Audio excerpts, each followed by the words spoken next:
जब आपके फादर या फिर किसी फ्रेंड को कोई लेटर लिखने के ऊपर क्वेश्चन हो तो आप इस फॉर्मेट का इस्तेमाल करके कोई भी क्वेश्चन का आंसर लिख सकते हो। तो मान लीजिए आपको इन तीनों क्वेश्चंस का आंसर लिखना मतलब लेटर का आंसर लिखना है, तो आप इस फॉर्मेट में क्या क्या चीज़ चेंज करोगे तो उसको ध्यान से सुनिए। तो इस क्वेश्चन में दिए गए जो रेड इंक में जो लिखा हुआ है, इन लिखावट को आप तब लिखोगे जब आपको किसी किसी फ्रेंड को या फिर आपके फादर को आपके बारे में लिखना है, जैसे कि आपकी प्रिपरेशन के बारे में, डेली लाइफ के बारे में, या फिर आपकी हॉबी के बारे में, या फिर आपकी एम इन लाइफ के बारे में। तो ऐसे बारे में आप तब लिखते हो जब सामने वाला आपको कोई चीज़ बताने के लिए कहता है। तो यहाँ पर आपको सिर्फ चेंज यही करना है कि in your last letter you have wanted to know, आपके पिछले लेटर में आपने जानने की इच्छा प्रकाश करी थी। तो ये क्या जानने की प्रकाश करी थी, जैसे कि क्वेश्चन नंबर 1 में आपके प्रिपरेशन के बारे में, तो यहाँ पर आपको सिर्फ ये लिखना है कि अबाउट माई प्रिपरेशन। अगर डेली लाइफ के बारे में हो तो आप लिख सकते हो अबाउट माई डेली लाइफ, या फिर हॉबी के बारे में तो अबाउट माई हॉबी।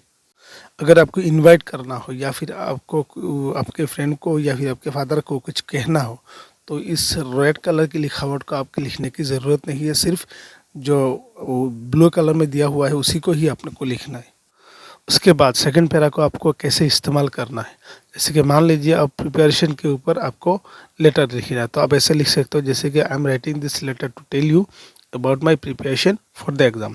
उसके बाद 2 या 3 सेंटेंस आपको एक्स्ट्रा लिखना है, जैसे कि आप स्क्रीन पर देख सकते हो, ये सेंटेंसेस आप लिख सकते हो जैसे वैसे ही लिखकर जो थर्ड पैरा है उसे जैसे है वैसे ही रहने देना है और उसका आंसर कंप्लीट हो जाएगा। उसी तरीके से अगर आपको फ्रेंड को इनवाइट करना है पिकनिक के लिए, जैसे कि क्वेश्चन नंबर 2 पे आप देख सकते हो, तो यहाँ पर आपको सिर्फ ऐसे ही लिखना है I am writing this letter to tell you about a interesting news, about an interesting news. ये लिख कर आपको स्क्रीन पर दिखाई दे रहा होगा, आपको ये ऐसे 2-3 सेंटेंसेस एक्स्ट्रा लिखना है और उसके बाद जो है जैसा है वैसे ही रहने देना है वो इसको लिखने के बाद। अगर उसी तरीके से एक और क्वेश्चन, जैसे कि आपको क्वेश्चन नंबर 3 में दिखाई दे रहा होगा कि आपको आपके स्कूल ने एक कंपटीशन ऑर्गेनाइज किया है, उसको आपके फ्रेंड को देखने के लिए इनवाइट करना है, तो उसी के ऊपर आप सेम तरीके से लिख सकते हो I am writing this letter to tell you an interesting news. उसके बाद स्क्रीन पे दिए गए जो सेंटेंसेस है उसी को लिख देना और उसके बाद बाकी जो है वो जैसा है ऐसा ही लिखना है। इस तरीके से अगर कोई और लेटर आए किसी और टॉपिक के ऊपर, आपको सिर्फ खुद से 2 या 3 सेंटेंसेस ऐसे ऐड करना है। सिर्फ 2 या 3 सेंटेंसेस लिखने से भी होगा, क्योंकि लेटर राइटिंग सिर्फ 3 मार्क्स का है। तो ऐसे लिख के बाकी जैसा ऐसे अगर आप लिख लेते हो तो एक कंप्लीट टाइप एक क्वेश्चन का आंसर हो जाता है। अगर आपको एप्लीकेशन लिखना है तो आप इस फॉर्मेट का इस्तेमाल कर सकते हो। मान लीजिए आपको ये दोनों क्वेश्चन का आंसर लिखना है, तो आप यहाँ पर सिर्फ चेंज यही करोगे कि सब्जेक्ट पे जाकर प्रेयर फॉर, अगर ट्रांसफ़र सर्टिफिकेट के लिए हो तो आप लिख सकते हो prayer for issuing A transfer certificate, या फिर अगर कोई परमिशन के लिए हो तो आप लिख सकते हो प्रेयर फॉर परमिशन। उसके बाद आपको विद ड्यू रिस्पेक्ट से पूरा टू स्टेट दैट तक लिखना है। और लिखने के बाद अगर आप ट्रांसफ़र सर्टिफिकेट के लिए लिख रहे हो तो स्क्रीन पर दिए गए ये सेंटेंसेस आप लिख सकते हो। उसे लिखने के बाद जो नीचे के दिया हुआ है जैसे कि आई या फिर वी, देयरफॉर प्रेस से पूरा ग्रांट तक, तो यहाँ पर आप आई लिखोगे और नीचे आप मी लिखोगे, क्योंकि ये जो आपको चाहिए तो अकेले के लिए चाहिए, तो आप ग्रांट मी लिख कर यहाँ पर आप लिख सकते हो ग्रांट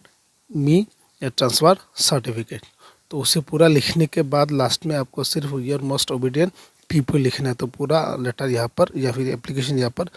तो पूरा एप्लीकेशन यहाँ पर ख़त्म हो जाता है। अगर आपको क्वेश्चन नंबर 2 का आंसर लिखना है तो उसी तरीके से आप विद ड्यू रिस्पेक्ट से पूरा देर तक लिख सकते हो। लिखने के बाद स्क्रीन पे दिए गए ये सेंटेंस आपको लिख के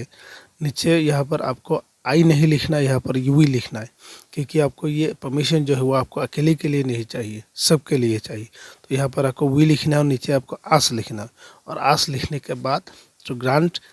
आस वो permission to organise the competition ऐसे आप लिख सकते हो। इसीलिए एक और बात, अगर क्वेश्चन पे ऐसे लिखा हुआ suppose you are a general secretary, या फिर suppose you are a sports secretary, या फिर suppose you are literary secretary, तो उसी को आपको एकदम नीचे लिखना है योर मोस्ट ओबीडियंट पीपल ऐसे ना लिख कर। उसी तरीके से अगर आपके एल्डर ब्रदर या फिर एल्डर सिस्टर के मैरिज की वजह से प्रिंसिपल को आपको एक एप्लीकेशन के लिखना है 4 दिन या 5 दिन की छुट्टी के लिए, तो आप उसी तरीके से लिख सकते हो। सब्जेक्ट पर जाकर आप लिख सकते हो prayer for leave for 5 days, और विद ड्यू रिस्पेक्ट से पूरा देर तक लिख के स्क्रीन पे दिए गए सेंटेंसेस लिख कर नीचे आप वी ना लिख के आई और उसके नीचे अस ना लिख कर मी लिख सकते हो। तो to grant me leave for those days ऐसे लिख सकते हो। और आखिर में जाकर योर मोस्ट ओबीडियंट स्टूडेंट लिख कर नीचे आपका नाम या फिर आपका क्लास और रोल नंबर लिख के ऐसे पूरे क्वेश्चन का आंसर हो जाता है।